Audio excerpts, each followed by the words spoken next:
Probably not fair, but we do judge quarterbacks more than any other position. And the bottom line is wins and losses, how you did in the playoffs, how many Super Bowl wins. And because of that, fans are really tough on the Vikings quarterback Kirk D. Cousins for his primetime record. He fell to 0-8 in Monday night games after the Seahawks beat Minnesota last night. Now, it wasn't Kirk Cousins' fault. I'm waiting for Minnesota to win a game when Cousins doesn't play well. And he didn't play poorly last night, but they need to sometimes pick him up.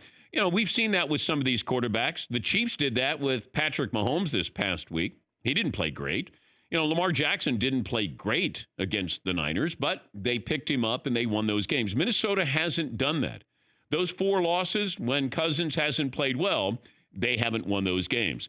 On the flip side, Russell Wilson Jr. III knows how to win. Sometimes it's a little too close for comfort, and I was looking at the numbers here. 9 of the Seahawks' 10 wins this season have come by 8 or fewer points. First team in NFL history with at least 9 wins by 8 or less points in their first 12 games of the season.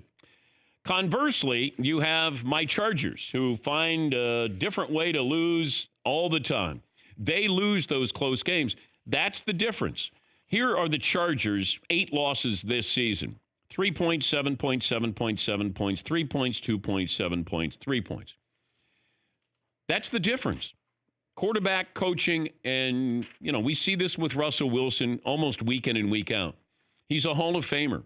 And you can pretty much guarantee 10 wins every year for a Russell Wilson-led team. And you don't have a lot of stars there. You know, there's not that Legion of Boom anymore. You know, Clowney is a star.